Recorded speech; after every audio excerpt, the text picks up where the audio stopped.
terrible time of year to do it, and Monday would have been her 91st birthday, and Mother's Day was, I don't know how I'm going to make it through this. Hang on.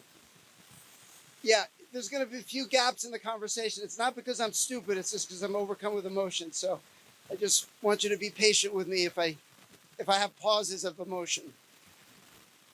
It would have been her 91st birthday, and it would have been, it was Mother's Day last week, so we wanted to honor her. The last few months of her life, she wanted me to tell you that she was so sorry that she couldn't share her illness with you.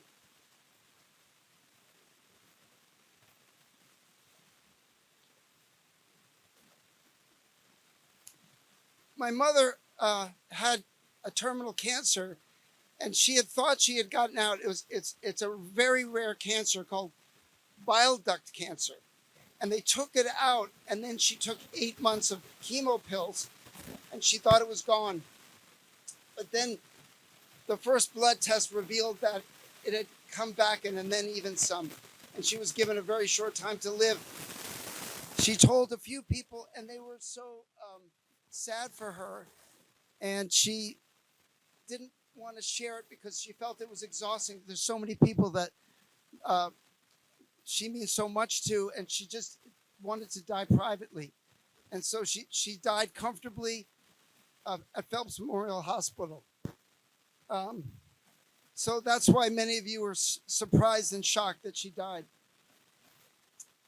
I also want to just acknowledge a few people here. You know, my sister, who lives in Sweden, came back and briefly got to see my mom before she passed, and she brought her 2 daughters, Amanda and Isabella, and that was a very, very wonderful moment. My mother was in a coma for 4 days, and she woke up. I picked up my sister from Newark International Airport, and we went straight to Phelps, and my mother woke up and opened her eyes and squeezed her hand, and I think that was just an incredibly beautiful thing. I told them not to expect her to come around, but she did, and so they had a good closure. And she died on a Sunday, and they stayed on and worked tirelessly. My mother loved this house and this property. She lived here for 59 years. She bought it in 1966, and she would never move, even though the 5 children that she raised here and her marriage was over. She stayed in this big 27-room house with friends and people close to her, mostly people that she wanted to help, people that were in trouble with their marriages or just needed a safe haven in their life. She was very, very good that way of sharing whatever good fortune she was blessed with. So I want to really thank my sister and my brother-in-law, Scott, and their 2 daughters. They've really worked tirelessly, not only to get this event going, but we're renovating the house and trying to give it a fresh once-over. Mom let it go a little bit, and we want to bring it back to its original luster, and we've committed ourselves to doing that over the next few years.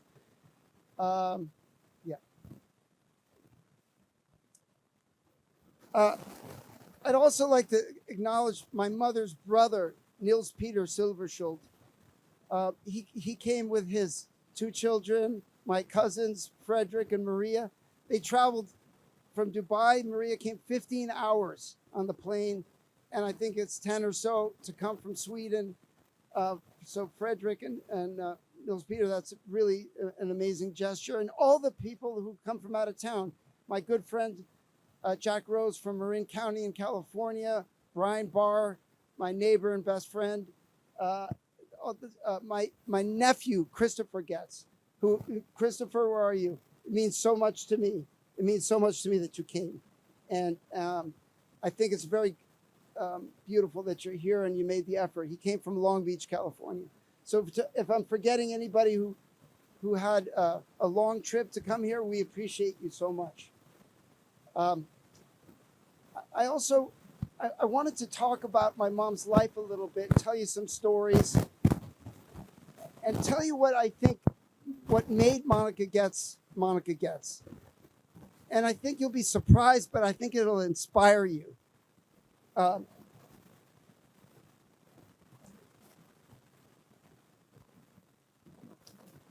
my mother came from a very noble background, and she was the daughter of a count and a granddaughter of a countess and a count. And there's a registry in Stockholm of noble families of Sweden, and both the mother's side of the family, the von Rosen family, and the Silverschild, which is my father's, my mother's father's side of the family, were registered in this museum, and they're sort of Swedish nobility. And just to give you an idea of how different, what made my mother great was, unfortunately, well, I'll get into that, but she came from this very, very privileged background. She came to the United States when she was 18 years old, first to the University of New Mexico. She was a student there for only 1 year. And she was very, very popular. She was actually a cheerleader for the Lobo football team. And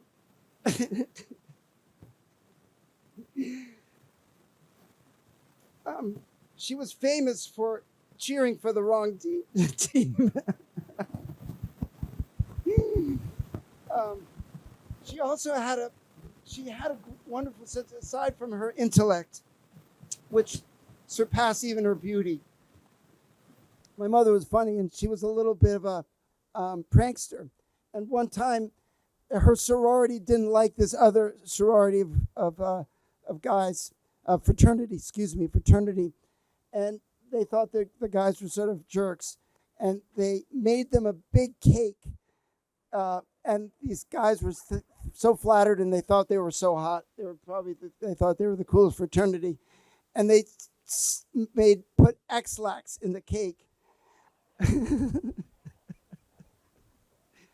and they never came out of their fraternity house for 2 or 3 days.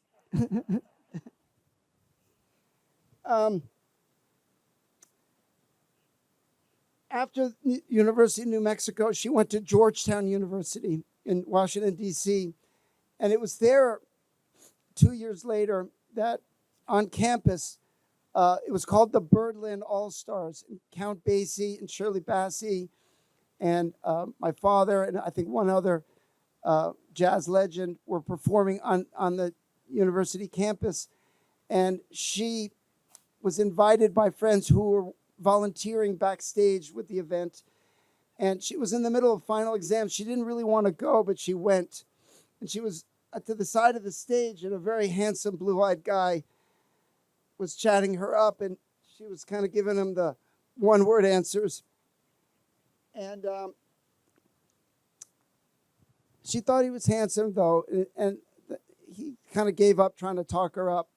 And came out from the other side of the stage 5 minutes later, and she was shocked that it was him that everyone had come to see that was chatting her up. And it was a big, big, big ovation. He got a bigger ovation than Count Basie, and I think Billie Holiday was there, and all these really great performers. And she found out later that it was a sympathy ovation because he had just spent 6 months in prison for, he was a heroin addict, and he'd held up a drugstore in Seattle. And it was the first, it's a Trivial Pursuit question that I once got at 3 o'clock in the morning. Right, and I had to run away because my friends were so mad. But he was the first musician to go to jail for drugs in 1954 because he broke a parole violation. And so my mother met him. He was a married man at the time. He had a 10-year marriage with 3 children. They lived in Beverly Hills, and they were famous for both. He and his first wife, Beverly, was a wonderful singer and as well. They were known for totaling their brand new pink Cadillac convertibles the day they got them, and they were really, really wild. And my mother was the complete opposite of my father, and in every way complimented him. She was a teetotaler, and she rarely drank. I think the only time she ever drank was with her mother, and they made me her bartender, and it was so embarrassing. They were so stupid. They would drink sherry, which is disgusting, in the library here, and fall asleep on the couch. I'd have to put a blanket over them. But she was not a drinker, and she went to bed early, and my dad was a drinker and a smoker, and a musician's lifestyle. He was up all night, and she was bed early and waking up early. I'm not quite sure how it was conceived, but sometime with their schedules, they've managed to conceive my sister and I. So my father was so struck by my mom's beauty. After the concert, he ran up and he tried to pursue her again. He said, "We're having an after party, will you come?" Later, she found out that he'd gotten the musicians back to somebody's apartment to play a little longer, so he had an excuse to bring her back. And she thought he was handsome and nice, but she didn't really have an interest. And she subsequently got the measles and was quarantined in the hospital at Georgetown. And he found out about it, and he came, and when you're in quarantine, you're not supposed to see anybody. And so all of a sudden he appeared, and she, well, how did he get in here? Well, he had brought roses and given them to all the nurses. And she fell in love with that. And they started to date, and even though he was a married man, he knew that he wasn't compatible with his first wife, with their lifestyle. And so he really pursued my mother, and he and his first wife subsequently got a divorce, and they married within a year and a half. And my mother was only, I think, 20 or 21 at the time with this responsibility. And he had had 3 children. They were 6, 4, and 10 months old. And my mother, such a young woman, took on the responsibility of raising his 3 children. And there's a lot of heartache to this because she, I didn't realize, I don't know if I'm a little stupid or something, but I didn't realize that they weren't my true siblings until I was maybe 11, 12 or something. I'm a little slow, but I figured out that we weren't from the same mom. But from my viewpoint, I always thought that my mother loved us all equally, and we never referred to each other as half-brothers or sisters. So in 1966, when I was 4 years old, we moved into this house, and we all had our own bedrooms. On the surface, it seemed wonderful. It seemed like we had such a privilege, and we did have a privileged lifestyle. Living at Shadowbrook, my father had become quite famous, particularly after the success of the bossa nova music that he produced. He went into superstardom. In 1965, he has a historic achievement that's only been matched by Herbie Hancock in 1998, where he won the Album of the Year, but not in the jazz or a different category. He won in the pop category, and he beat the Beatles and the Rolling Stones, arguably the 2 greatest bands of all time, for a Song of the Year and Album of the Year. And that's at the height of the British invasion and the rock and roll. That timeless, beautiful Brazilian jazz mix afforded him this house, and he was quite ashamed of it, actually. His friends would come over. Dizzy Gillespie lived in New Jersey, would come here to the house. That's my dog daughter, Greta, by the way. Doesn't she look cute?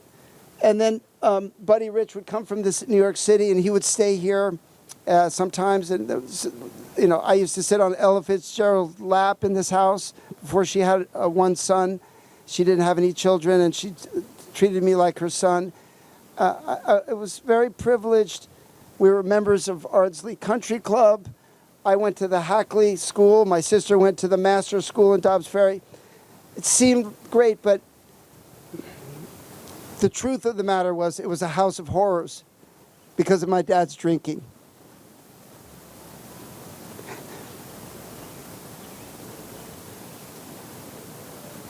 And we got torn apart by that. And after almost 30 years of marriage, my mother, she was powerless over this. It was too much. She couldn't overcome the drugs and the alcohol, and the marriage was untenable. And they had a very, very painful divorce. And the children suffered a lot. We really we got divided, our family, so stupidly by our parents. My mother involved my sister and I. And this is the only negative thing about my mother. And I told her this. that was your divorce. Pam and I shouldn't have been involved in it, but if you can find me somebody to say that that was a good idea, we loved you both, and that was your business. So I think that was the only mistake and regret that I have that my mom talked us into. And I promise you that's the only negative thing, because I really love my mom and I'm proud of her, but that divorce was terrible. But through that, even though, my oldest brother, Stephen, he was a very accomplished drummer. He was good enough to even briefly be in my father's band. He produced albums. He was a successful jazz club promoter. My father was a great guy, but as soon as he drank alcohol and drugs, he became violent. And people think he was a bad guy, but he wasn't. He was a very shy, soft-spoken person, very sensitive, and he was really a good guy. And it's just he went from Dr. I forget who's who. I think Mr. Hyde's the bad guy, but he went from Dr. Jekyll to Mr. Hyde the minute drugs or alcohol touch his lips. But if you take that away, really you can't think of a bad moment that he had with anybody, even his children, without that.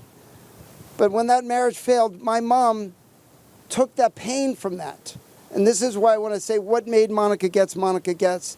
She channeled the pain from that to helping others and to learning about it. And she enrolled at Rutgers University, took courses there. She was a voracious reader. She read everything she could. She went to the best Betty Ford Center. She's friends with Betty Ford. She went to the Hazelden Foundation in Center City, Minnesota. She went to the best places in the world to learn, to help people. And she founded the National Coalition for Family Justice to help people who had gone through what she had gone through with this frustrating situation of being in love with an addict who was physically abusive, and among other variations of what that can bring. And she's helped so many people. The amount of letters that I've gotten, or emails, I should say, no one sends letters anymore, emails that I've gotten from people just telling me their story, it makes me so proud of her. And my father is the famous guy. He's internationally known. He's #1 in the world in Spotify for jazz musicians because of that 6-year period where he made bossa nova. It's even above Miles and Duke Ellington and Count Basie and all of them. That is doing so well, and it's timeless, beautiful music that we're proud of. But my mother was equally as great a person, just not as famous. And in this Me Too era, she was really someone not allowed to be given credit. And I want to just share a few stories. And I don't want to keep you here all day, but I'll just tell you a couple stories about how she really complimented my father. Not only did she keep him sober, and that's a different discussion on how she was able to do that, unfortunately, but she kept him sober from 1965 to 1980. She gave him something called, I'll tell you the story. She gave him Antabuse, which is a pill that alcoholics are supposed to self-administer if they feel a relapse coming on. But I think we all know if we want a nice, juicy relapse, we're not going to take a pill that makes ourselves feel ill. So we dissolved it. The children, the musicians, my mother, and once every year or two, he would drink and we'd give it. And he got red in the face and he felt like crap for a day, but he was able to be sober for 15 years. And in 1980, my mother hired a manager to travel on the tour because she was unable to tour with my father. And she told him, look, this is what you need to do. He'll finish the tour and everything will be fine. If this happens, give him the pill. Just dissolve it in his drink or his food. Well, it turned out that woman went straight to him. He was in the recording studio, which was in the carriage house. We have 3 homes on this property, and one of them was a recording studio. She went into the recording studio and told him, and my dad's ego was sort of bruised. He thought he'd gotten sober by his own methods, and he basically came to my mom and was furious, said, you can never do that to me again, and she promised that she wouldn't. And they were together for a year and a half, but he was starting to drink again more.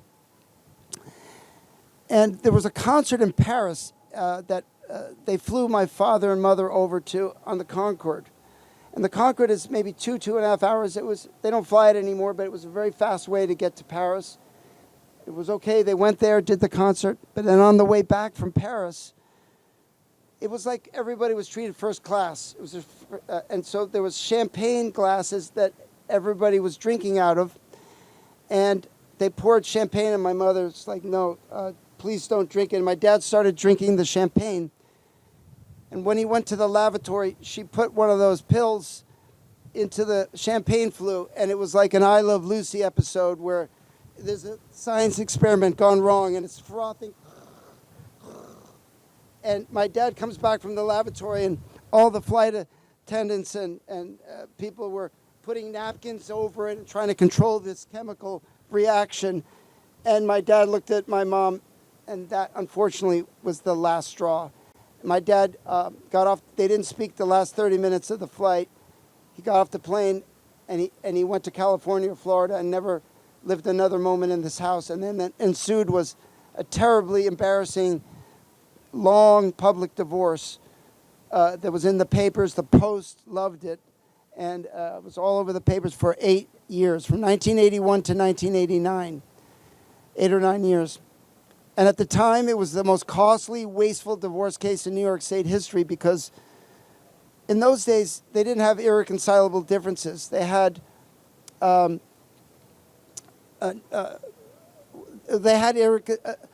what's it called? No-fault divorce or no-contest divorce. And you couldn't get one of those. Other states had adopted that, but the laws were written so long ago that you had to prove adultery or mental cruelty. And my mom had done none of that. But my dad wanted the divorce, and it was an ugly, ugly time for our family, and we were very divided. But my mom saw that the judges didn't really understand what was in front of them, and they were very intimidated by her. You know, she was the kind of person who, when she came in the courtroom, it's a figure of speech, but they sort of sat up straight and took their feet off their desk. She was very respected by them. At first, they didn't like her, because she was a strong woman and she was trying to tell them they weren't quite understanding that the men have the advantage in a divorce. That when they want to get a divorce, sometimes they control the checkbook and get all the money on their side. The wife doesn't have the money to hire a good attorney. The woman makes a mistake, steals her children when she's not supposed to, and really makes a huge disadvantage for the man. And so she actually had them to the house in our dining room. And it would be so interesting. I would come home to visit from California, and she would have this big easel, and these judges would be taking classes from her.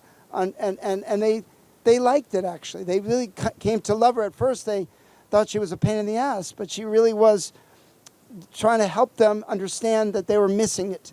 And she wanted them to up their game. And so my brother, I've spoken about my oldest brother, Stephen. David is the next oldest. He lives in Korea. He's an English teacher. He couldn't make it here, unfortunately, but he wanted to send his love and thank you all on behalf of him. I'd like to say thank you. And my sister Beverly, she lives nearby in the Poconos.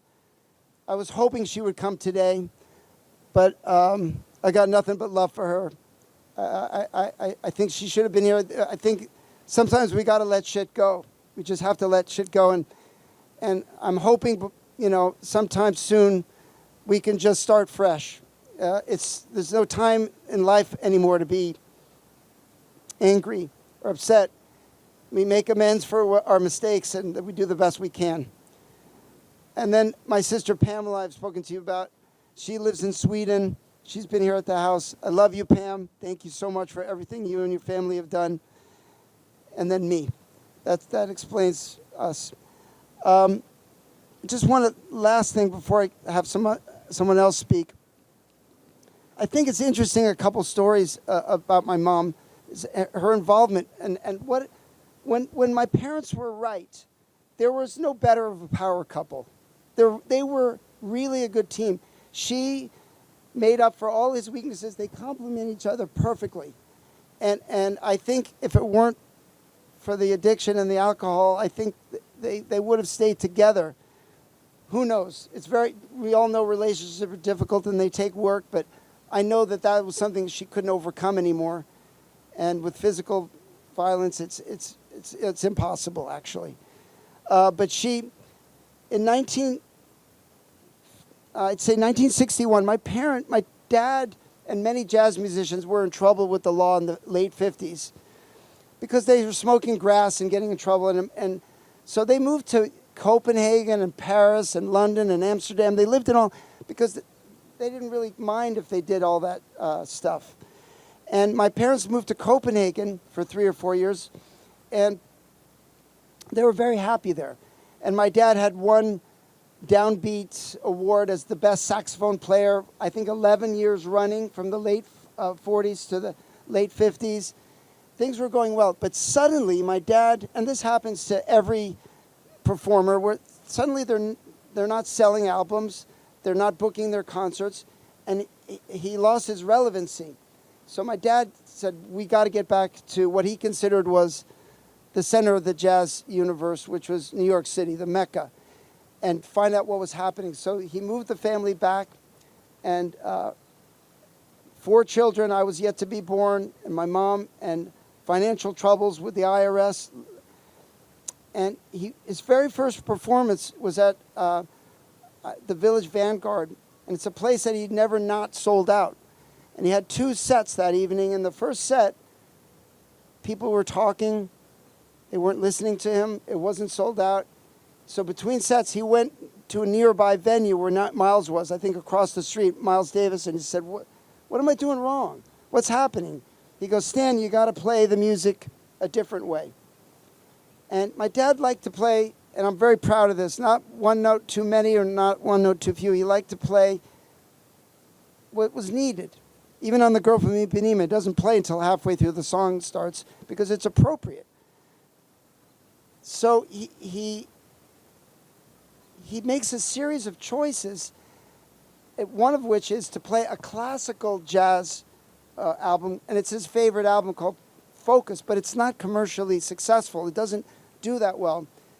And while this is happening, he stumbles across a musician by the name of Charlie Bird, who says, I've been to South America. This is the beautiful music. Listen to it. It's very popular there. And my dad heard it, and he thought it was pretty music, but no more. He didn't, he said, that's pretty. And Charlie said, and my mom loved it, and said it was really, she saw more in it than he did, actually, and encouraged him to make an album with Charlie. And so he made, Jazz Samba was the first bossa nova album that he made, and it went well. It won the Grammys in every category. So then the record label executives wanted to get the best of South America, João Gilberto and Stan, who was apparently their inspiration for bossa nova somehow. They had met at Carnegie Hall, and they had told him, Antonio Carlos Jobim and João and all these performers, that they were inspired by him. And so sometimes you put the Yankees together, and they're all, on paper, they seem to be unbeatable, but they don't have the chemistry. We see that all. And so we weren't sure if that was going to work out, but even though my father didn't speak Portuguese and João didn't speak any English, they made this album, and it went great. And they made Get Gilberto, but this is where my mother comes in. The stupid executives said they didn't want to release the album when it was finished. It sat unreleased for 13 months. And now this album is one of the top 100 albums of all time. And it's a jazz album. This goes with all albums. It sat unreleased for 13 months because they thought the bossa nova craze had passed, and that they told Stan, play some rock and roll, play something else. And my dad didn't want to do it. He didn't want to sell out. My mom, no matter if they had to eat top ramen and feed the kids, less portions on their plate, whatever, you can't sell out. Don't sell out. And that kind of woman, behind every great man, it truly is a great woman. And she gave him the right advice. And she finally went behind the record label executives' backs, and she gave the small records to, I'm getting the terminology wrong, to pickers. Pickers work for DJs, the singles. And the pickers work for and they started to play the music on the radio, and one by one in each city, it became number one. First St. Louis, then San Francisco, then Cleveland, and it swept the land. And so my mother, at the time, Verve Records, my dad's label, was owned by some big other company. And my mom said it was the biggest office she'd ever seen. It was like Gulf and Western, or some crazy corporation owned that label. And she got an appointment with the president of that. She went to this office that was just ginormous. And the president said, "What can I do for you, Monica?" And she said, "Well, this album is beautiful music and they won't release it." And he goes, "Let's put it on. Let's play it." So they played this music. And he said, "This is beautiful. I think I heard this in the car on the way to work. Why is it not released?" My mom said, "It's that guy. He's that guy." And he says, "Consider it released." So because of her perseverance with the DJs and going all the way to this album is now, available to us, and it's done so well, and it's an incredible album. She also, one last thing I want to say, just about her involvement with my dad when talking about the good times, the really good times, is that when Astrid came, Astrid Gilberto is simply the housewife, and the wife of João, and they cooked a lot during the recording of the album in the kitchen, my mother and Astrid. And Astrid would sometimes sing very simply, low-key, while they were cooking. And they happened to be sitting in the recording studio, and João and my father said, "We need to find somebody to sing it in the lyrics in English." And my mom said, "What about Astrid?" And João, like Ricky Ricardo, "She sucks. No way. I'm not, and my dad said, "Don't worry about it. We got 3 minutes to listen to this, and then we can have a good laugh. Don't worry." But João was really against it because I think she was like Lucy. She was always trying to get in the band. She was like a little weasel trying to get in the band, and he didn't think she had any talent. Well, she sang it in such a perfect, simple, innocent way. It's almost wouldn't do it justice to have a Beyonce remake the song or a Christina Aguilera with all that range and talent and the bells and whistles. And she sang it so perfectly that she became super famous, got a fat head, divorced him, and became equally as famous as my dad for a short amount of time. And he was like, "She was just in my kitchen. Now I got to split the money with her 50-50.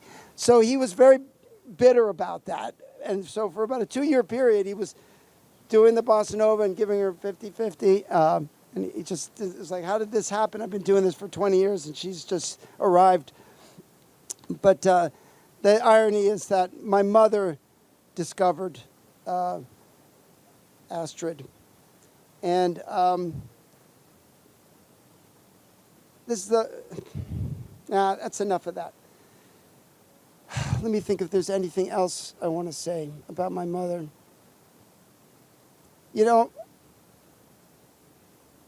I'd like a few people to come up and just briefly speak, not too long, because I don't want to keep everybody in the sun too long, but the coalition was something I wasn't around for. I went to California for college and never came back. I fell in love with the climate out there. But the coalition happened after, and that's really what I'm learning about my mother is how she channeled all her pain and frustration into helping others. And I think she always would say to me, if you got lemons, make lemonade. And it's a corny expression, but it's so true. We all have adversity and problems and challenges and heartache in life, but if we somehow channel that to make us more tough and special and more compassionate, I think that is a key to living life in a more high-performing way. And this woman had just an incredible life. She traveled to every continent except the South Pole, I think, and the North. Is the North Pole a continent? I don't think so. But she traveled the world. My sister and I have come across her passports. It's everywhere. She's been everywhere. She's seen everything. She got to know Hillary Clinton very well. They've been invited to the White House. They've been on Air Force One. I'm going to make a movie, and I've signed a contract with a very talented film documentary maker called Casper Collin, who's flown from Sweden here today. Casper, where are you? There. He's right over there. I signed a deal with him and producer William Horberg, who's the former senior vice president of Paramount Films, who's produced the movie Milk, about the former mayor of San Francisco, Cold Mountain, Queen's Gambit, which I think is a recent thing on Netflix. Many, many, many things. He's a prolific producer. And I've learned that no matter how much you talk about what a good idea it is to make a movie about the life story of Stan as the main character, but Monica Getz as a supporting actress kind of thing, character, it takes money to make a movie. And I think Bill and Casper are the perfect combination to get us over the hump. So if any of you have any money burning in your pocket and want to get an executive producer credit or I don't know, or something to be involved, we're raising the funds to make a movie right now, and hopefully within a couple of years you can see it on a streaming service like Netflix or Showtime or whatever. But nobody thinks it's a bad idea, and I'll keep fighting to do that and to honor my parents until it's done. Just wanted you to also know that if you need to use the restroom, it's right through that little gate there in the backyard parking lot. We have restrooms there. And anyway, I can't think of anything else. I'm just so proud of my mother and happy to meet you all. Thank you for all coming. Okay. Is there anybody? Yeah, I'd like Harris Stratner. Harris's father was Izzy Stratner, who was Miles Davis's and my dad's and many other performers' accountant. So he was like the mob guy. He knew where all the secret was, all the offshore accounts. But Harris has been a close family friend for 60 years, 50 years, something. Oh, sorry, baby. Sorry, baby. Thank you. Hi, folks. It's hot as hell, so I won't keep you.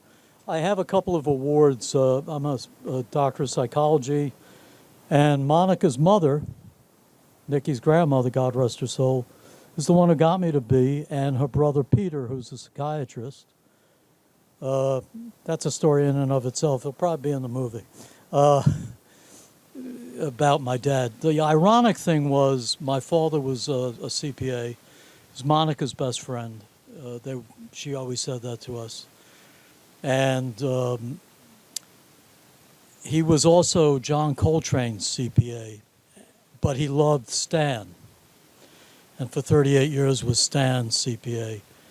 And when Stan came back into the country, as Nikki was saying, his music was a little different. And Miles said, you need to be more like John Coltrane. Ironically, John said, we'd all like to sound like Stan Getz. If we could. Yep, if we could. If we could. Anyway, I wanted to, Stan gave me my first saxophone. My godfather was somebody you might have heard of. His name was Dizzy Gillespie. And he gave me my first trombone. He didn't give me a trumpet. And Stan said, Dizzy, he can't play trombone, he gets nosebleeds. Stan was, my specialty is addiction medicine. And Stan, as Nikki said, when he was sober, he was a mensch. There was nobody nicer. And he had a disease, and Monica taught me a lot about that disease, and it became my specialty. And I owe a lot to Monica. She was a very wonderful person.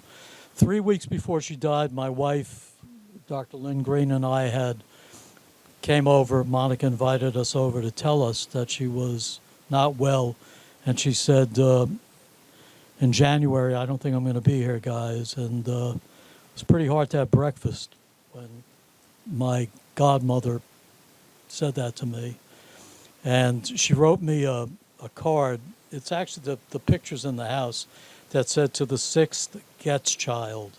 And I never forgot that. My dad, he treated, sorry guys. He was the CPA for Guns N' Roses, Grateful Dead. But the Getzes and the Gillespies were family. Family. And that's because Monica was an amazing person. So anyway, I just want to give Nikki a couple of things. And so this is from Westchester County, and this is from Senator Andrea Stewart Cousins. Okay. And you could even honoring Monica Getz. And then underneath that is a proclamation for Monica Getz Day that we got from the county executive. And underneath that, Every June 27th, you get the day off work. well, maybe. And then there's one underneath that. It is. For herself. Certificate of Congratulations posthumously from the City of White Plains Department of Public Safety to Monica Getz, founder of the National Coalition for Family Justice. And then 2 weeks ago, I picked up an award. I'm on the board. Monica and I were both on the board of the National, and still are. My daughter is my partner, are on the board of the National Council of Alcoholism. Monica helped start it, along with Joan Bonsignori. And we Is just this where she just got a Lifetime Achievement? yes, this is it. So yeah, I think May 1st, just a few days ago, they had a dinner to honor some people, and my mom got the most prestigious award that night. The most. Lifetime Yep. Achievement. So And the last thing I want to say is 1980, I tried to, Nikki doesn't know this, I brought Stan to the house, and I tried to get him and Monica back together.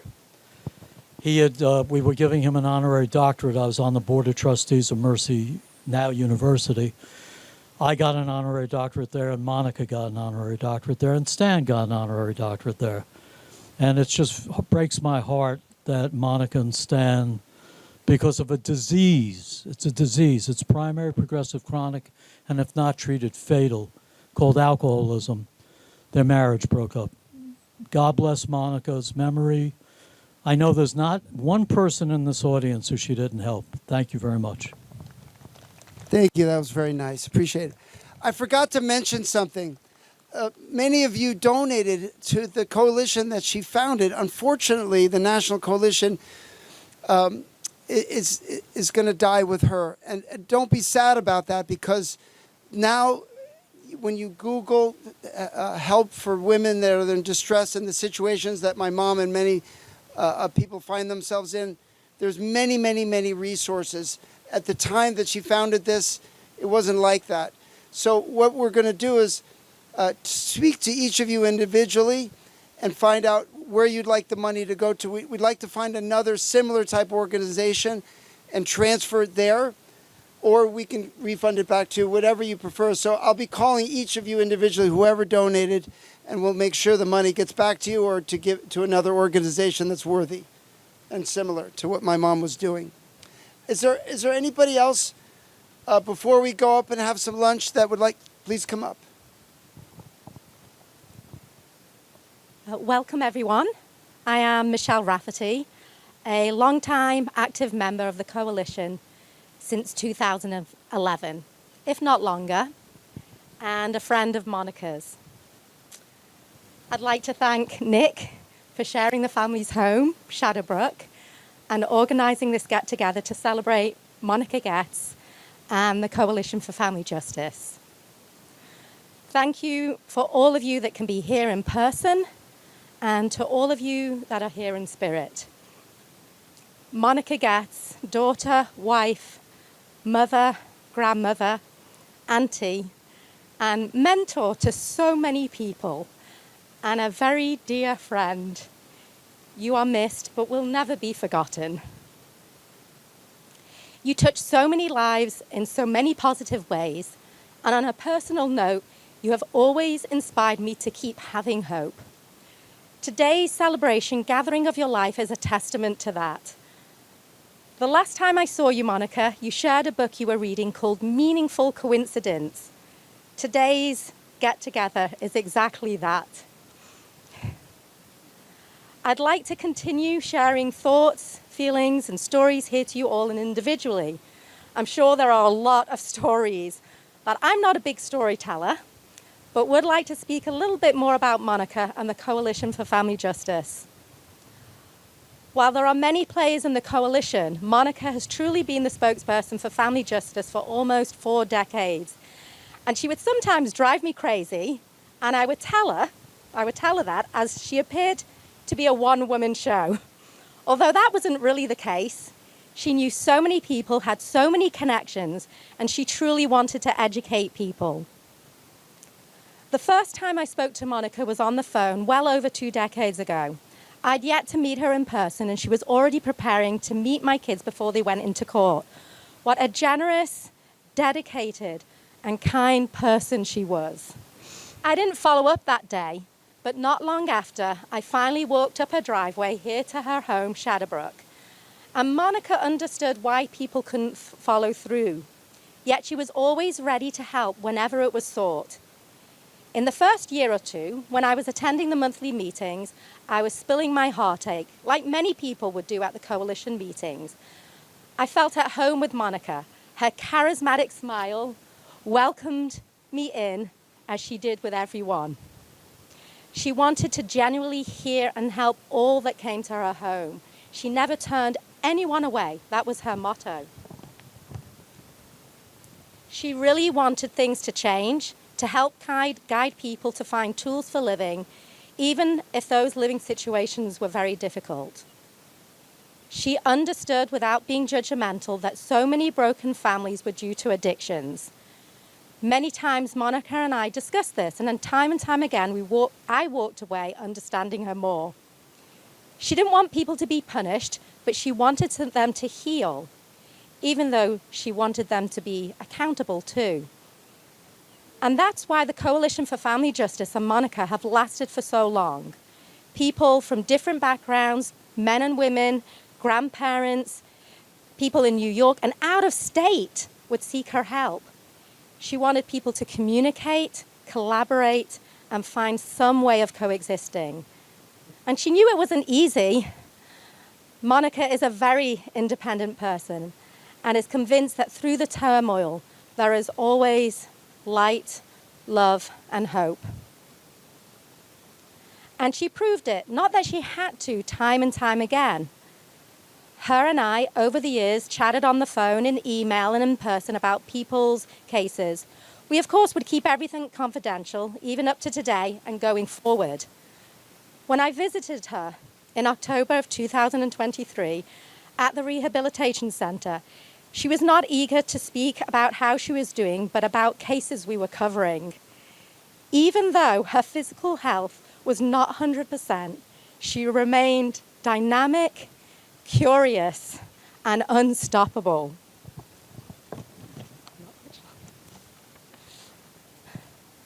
Monica was very classy whenever I saw her, whether in public or private. She knew how to hold herself, dress with style, without being intimidating. And she believed that the truth would and will prevail if one kept composure, elegance, and wit. She once turned up unexpectedly at one of my court hearings and did not give up to be allowed in the courtroom. She always stood up for the rights of court watchers. And it is thanks to her that so much has changed in the courts. Many times, when I visited her at Shadowbrook, we would have tea together. So she was a teetotaler. Yes, she was. When I saw her in late 2024, she insisted I help get out the china, and we made a proper pot of tea. We sat on the veranda, spoke about the coalition, that was always on her mind, and meditation, she was always interested in that. And we spoke about her enjoying getting over to see Nick in California and how the weather was so much nicer there. She had spoken about the dreadful incessant rain last year, and she also spoke about her worries about the upcoming presidential election. Her mind was very active. She also told me stories of when she was little. And one story that sticks in my mind is when Monica had been invited to a family member's home. She told me how she was allowed to eat as much ice cream as she would like. And of course, as kids do, they say, why not? So there she was, eagerly eating as much as she could. And then finally it was time to leave. She got into a very fancy car, and if I recall, a Rolls Royce, and she threw up immediately. She said such embarrassment for the entire family. And so, we had a chuckle about it, and I promised myself, I would write that story later, as there were many more details, but I just don't remember things in my head too well. However, so I couldn't remember those details. However,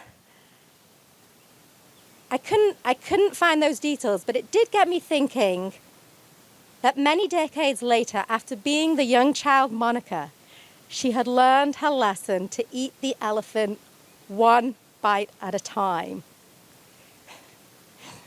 She reminded everyone at the coalition to have this approach to their cases and to keep coming back. I do believe all that she has done in her credible life are the bites, the steps for progress. And what a wonderful gift she has given us all, for her children and her grandparents, for our children and our grandparents, our grandchildren. What a celebration of life we have received from Monica. I love you, Monica, and I miss you so, so much. But you will never be forgotten by all of us. Thank you, everyone. Thank you so much. Thank you so much. That was very beautiful. There's a couple of things I wanted to mention too. People have asked me, where is Mom? Mom requested to be cremated. And yesterday evening, my sister, my brother-in-law, and their daughter Bella, we had a plaque made, and Mom wanted to be, I suggested that Mom would be in, we have a lot of history in front of the lions. As you enter the property, there's marble lions there, and I wanted to put it in the middle there with a plaque. And she, at the end, she just didn't want to talk about her death, but I said, what do you want it to say? And she said, make it simple. Here lies Monica Getz, who made this place come alive with music and beauty and happiness. So we put a plaque there. And we debated whether we should do it there or maybe get a park in Irvington by the river, and get a bench or something where people could visit her, because she means so much to so many people.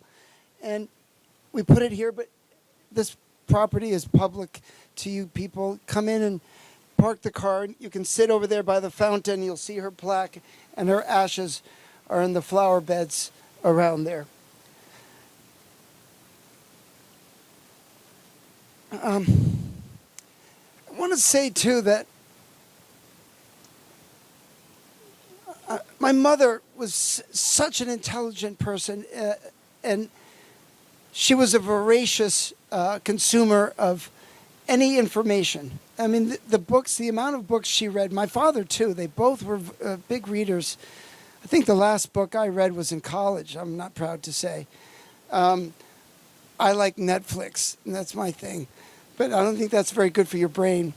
In any case, she read everything, and one of the things that I missed the most about her was our discussions about geopolitical issues and so forth. And I know half the people in this country voted for Donald Trump, and we're not going there right now. But I will say she was very upset that somebody won and somebody lost in the last election, and that she just wished that America would come back to a place where extremism was less and polarization, and that people can be moderate and compromise. That's the beauty of this country. It was what made us great, is that both sides make a deal that they hate for the sake of the people, and they keep things moving along. And we have to find a way to not be so polarized. And so these are, don't come up to me later and give me a hard time. These are her words, not yours.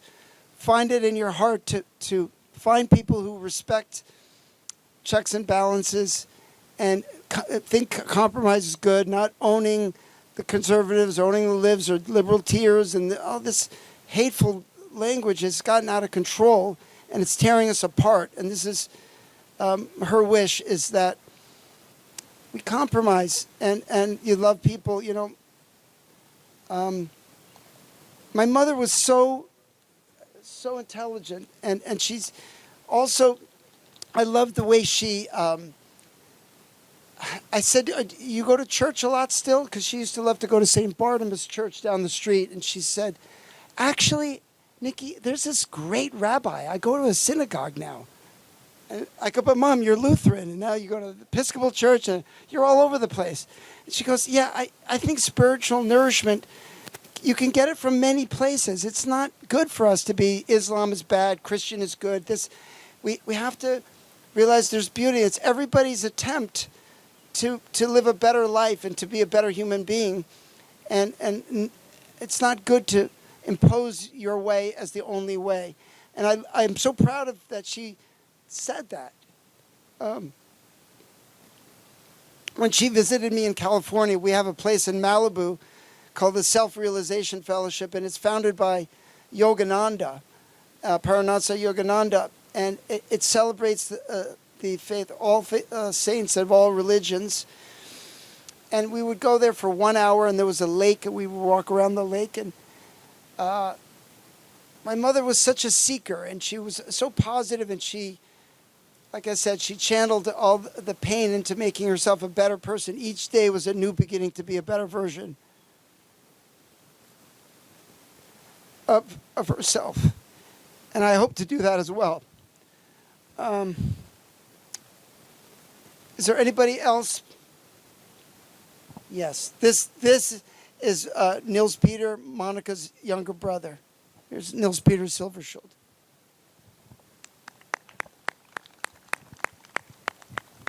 Thank you for all these words. I was wondering about your off knob, but you stopped just in time. Well, it's a special privilege to be here.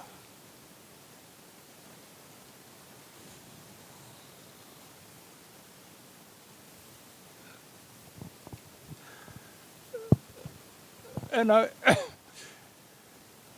very much want to thank you, and I thank the whole family for coming here today.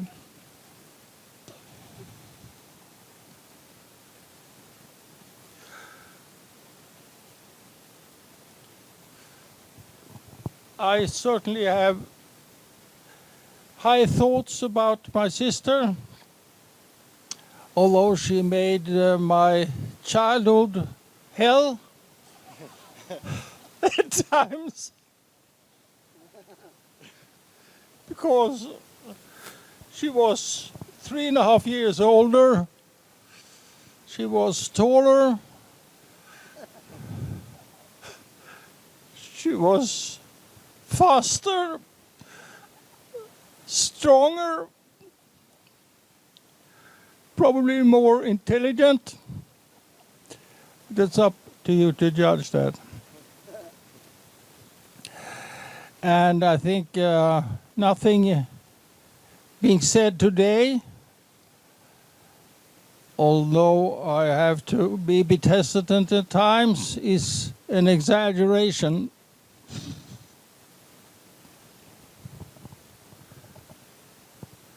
I think the biggest compliment she ever had was a guy, I don't remember who it was, said that you should probably be a president of America, and you would be doing better than at least Mr. Trump.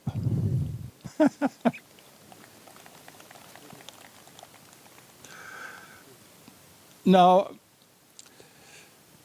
I'm not very religious, but a day like this,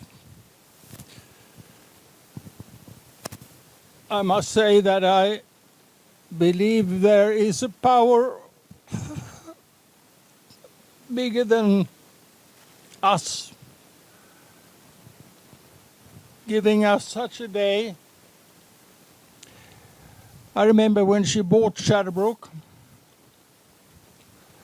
and I think, without being exact, I think sum was around $100,000. $125,000 in an auction. And I think you're just as curious as I am. They're trying to keep it, I understand, but if it would sell, how much more it would sell for than she bought it for.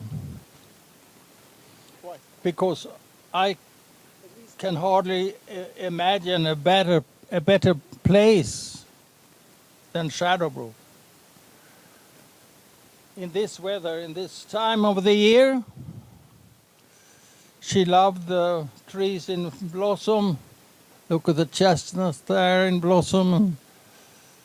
And I remember there was a magnolia tree in the middle there, but I'm not sure that it's still alive. But there is a lady who is fortunate enough to sit in the shadow, who is pointing at the tree over there, so it might still be alive. And as you have heard already, and you can understand from what has been said, that we probably sit here day and night for several weeks before we heard all the stories. So that's not going to happen. And I like short speeches.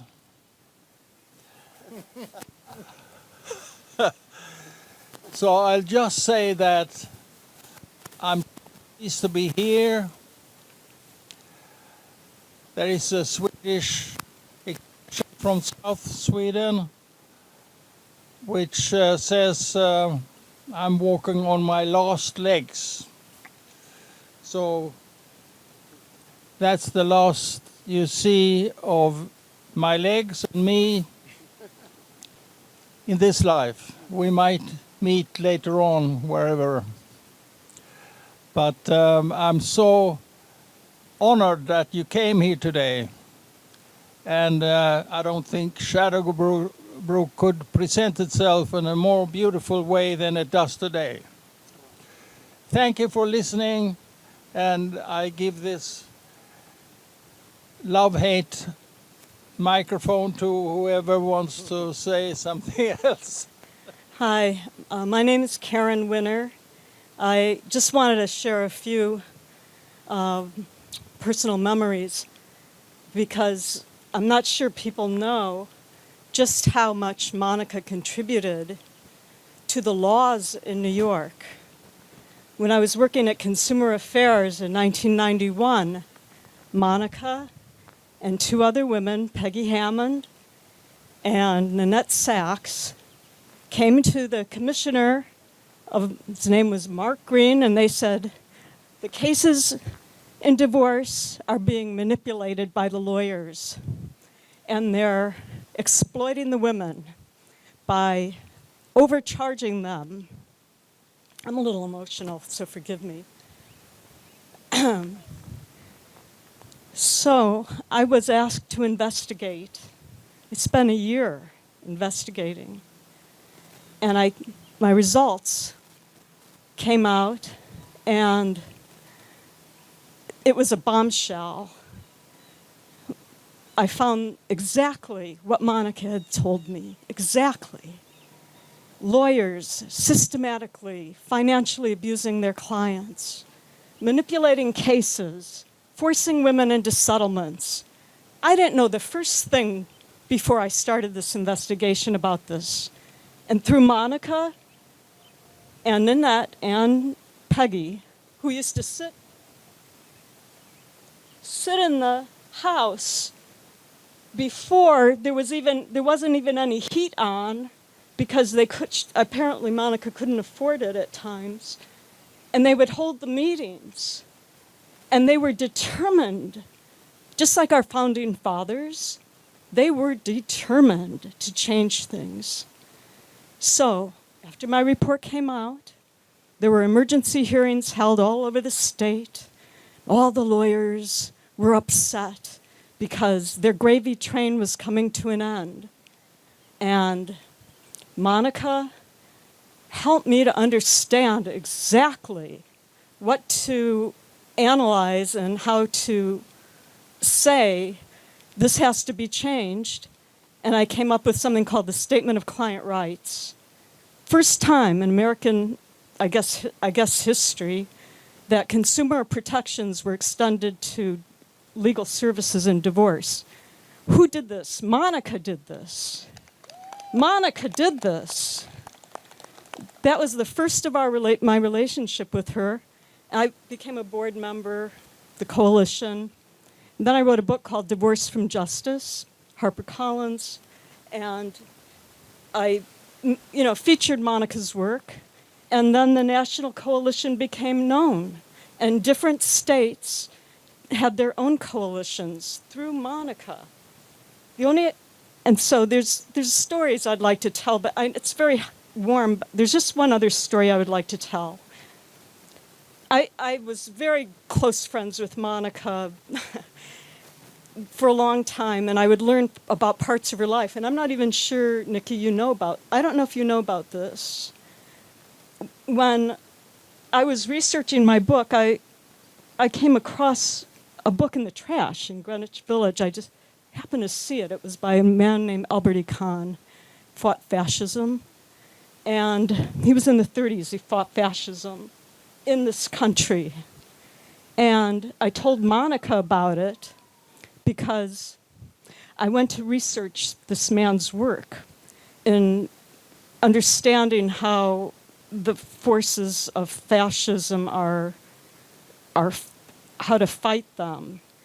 Back then in the 90s, because as Monica said, the women are the canaries in the coal mine. Yes, they were Monica told me the last time I talked to her, Karen, weren't we right? The women were the canary in the coal mine for what is happening now on the national stage, because there's no due process in divorce court. And I could tell you about that legally as a lawyer, but I won't bore you with it. So I found this book by Albert Kahn. I went to the library at New York University. I found that he did an underground newsletter that was funded by Helen Keller, Condé Nast, Albert Einstein. Nobody really knows about this newsletter, except it used to be funneled out to all the journalists, Walter Winchell, at the time to fight fascism. Do you know what his first issue featured? Your grandfather. His very first issue. Dr. Silverskold was on an underground radio program, and Albert Kahn interviewed him and reprinted it. Monica was just flabbergasted. Talk about synchronicity. So, I just wanted to share that. Yeah,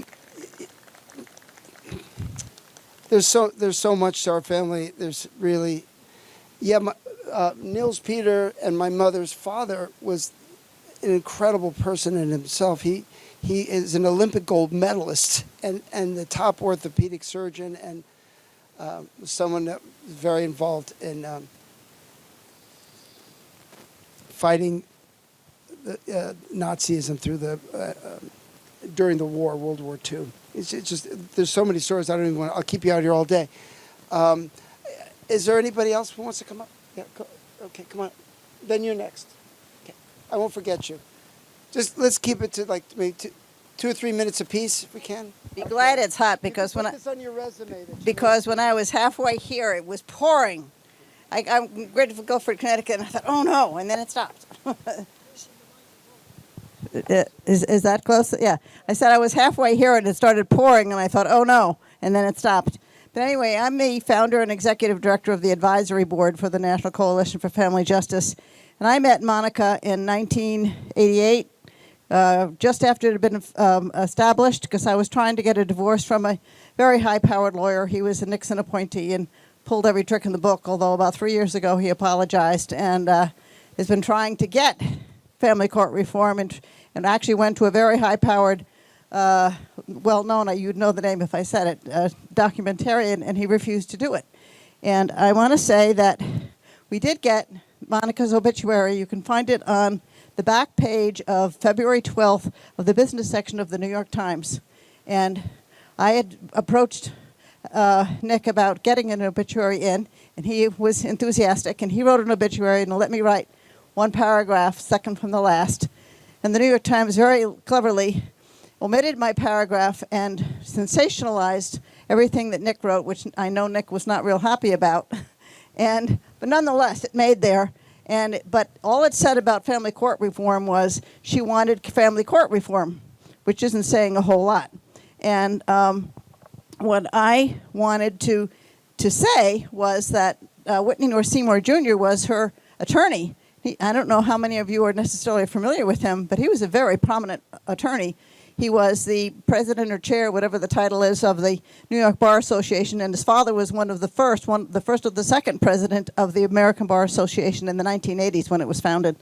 So they took that out, and he said it was impossible for women to get a fair trial in the divorce courts, and he worked with Monica to establish the coalition. He helped some, and anyway.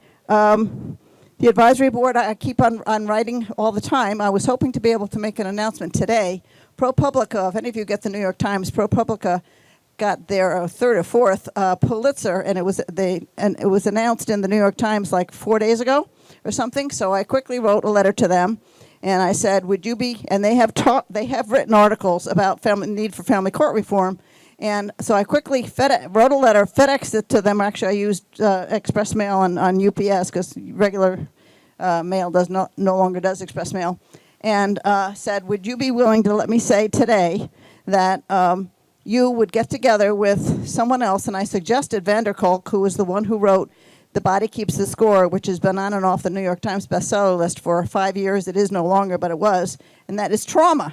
Trauma affects anything, and it is not just about kids. It's there's a lot about the veterans. There's a lot about the police. There was just an article in the New York Times about how roughly 3 times as many police commit suicide each year as get shot by somebody in the line of duty.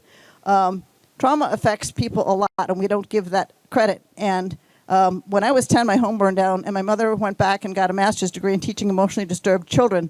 So I guess I come by this naturally. And at that time also, at 10, I was in 5th grade, and I had a male teacher, which is unusual even today, and was very unusual then for that grade. And he used to leave the class every day to probably to get a smoke and go to the bathroom, but anyway, it was illegal. And anyway, he used to leave his teacher's pet in front of the classroom, and he left her with a math quiz to give out. And anyway, only 2 people got 100. Now, this was a long time ago, because I turned 80 in April. So this was 70 years ago. And if you think prejudice against women is not hasn't waned enough yet, it certainly hadn't then. And anyway, so we got 100, and he said we had to go back and take another test, and I refused. And I refused, and I refused, and I refused, went to the principal, went to the superintendent. They fired him. That's how determined I am. And I have been trying to help the coalition. I write all the things all the time. I just did another big report, and I always used to CC Monica, and I'm going to miss being able to do that. Yes. So anyway, I'm going to leave you to. I have on there, Isn't the Root Cause of Everything How Kids Grow Up? You can Google that. It's been published by Daily Kos since April 11th, 22. And read, every one of you, if you haven't yet, read Many Lives, Many Masters. It's uplifting. It's about 250 pages. And I think it'll help to say some of this stuff of what Monica has said. And you might read The Body Keeps the Score, too. That's very technical and other stuff, but it's worth a read, but it's not an easy read. But do write it down. If you haven't read Many Lives, Many Masters, you really need to, because the older we get, the more we know and the more we realize we don't know. And certainly the only way that we can cure anything is an ounce of prevention equals a pound of cure, an old cliche. That's it. Hi, my name is Mia Berman, and I wasn't planning on it, but it just happened spontaneously, and I believe in serendipity. Most of you, from what I've learned and heard, have known and met Monica in person. I did not. And I always wanted to meet her. I grew up in a family in Queens. My father was a jazz pianist. I grew up listening to your father. And I always thought, my God, it's amazing that he had this career. Who's the woman behind this great man? And I never could figure out how or when to meet her, but I let it go for 60 years. And one day I was listening to WKCR Wednesday night. They have this great Brazilian jazz show, Jas van de Lima, and Monica was a guest on the show. And she was disagreeing with one of the Brazilian guests about a fact to do with the 60th anniversary of the Getz Gilberto album, which I thought was extraordinary that she had the courage to say gently, strongly, but committedly that she disagreed with this Brazilian guy whose name is, I don't know. But I thought, oh, now I really have to meet her. And so, because my mother was a strong woman like that, and very close to my mother, and I just felt like I had to meet her.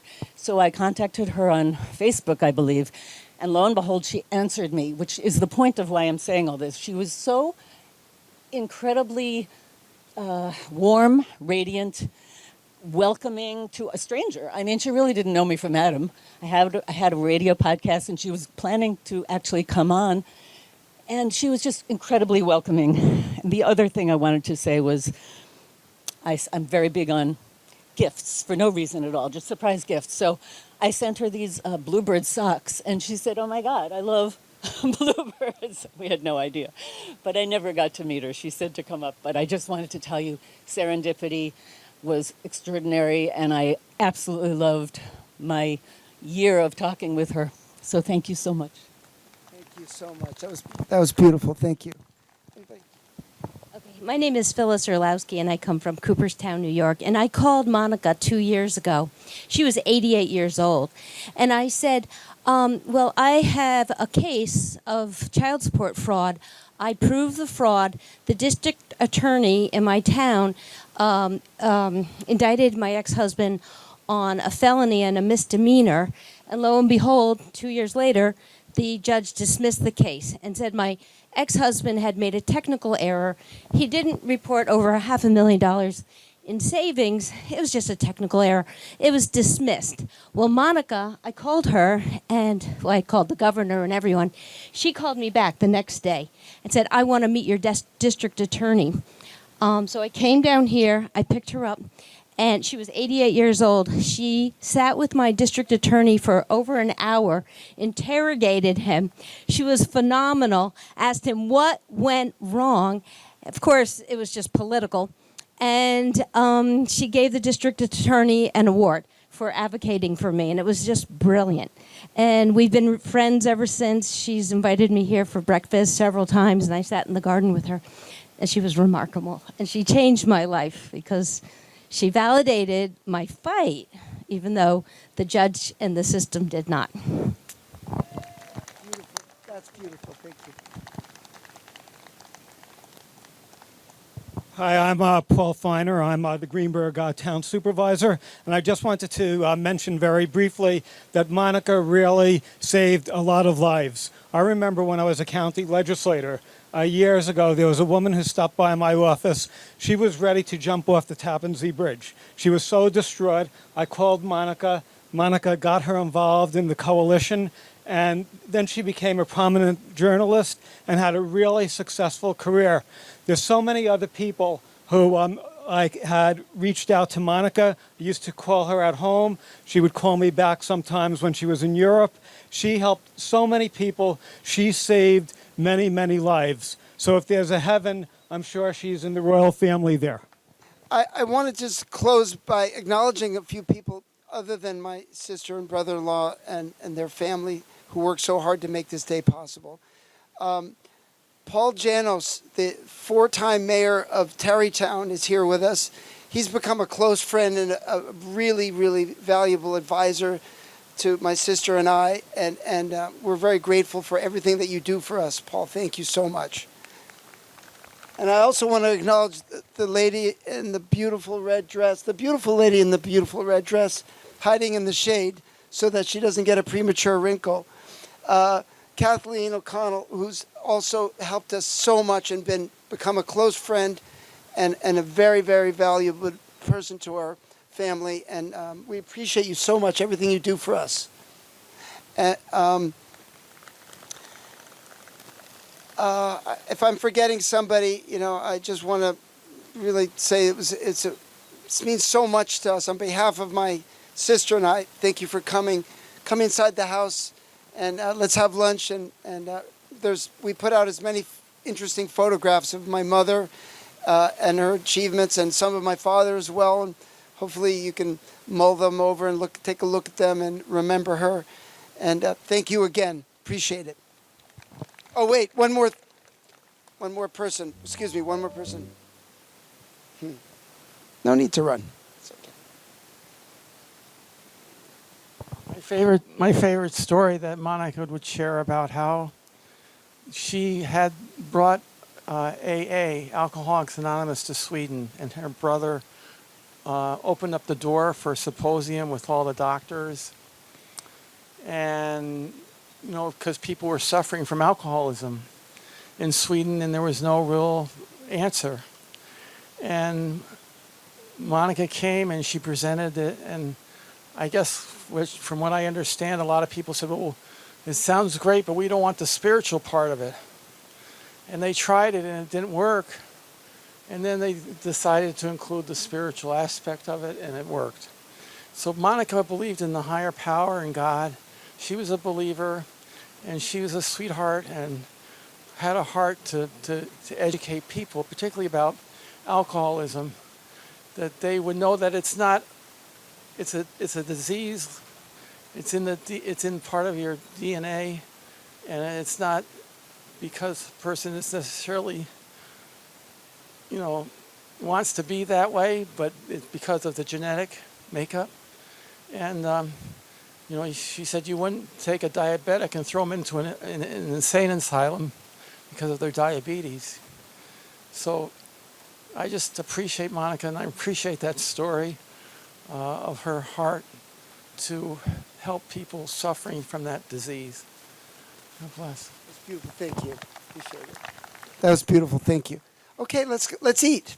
Thank you.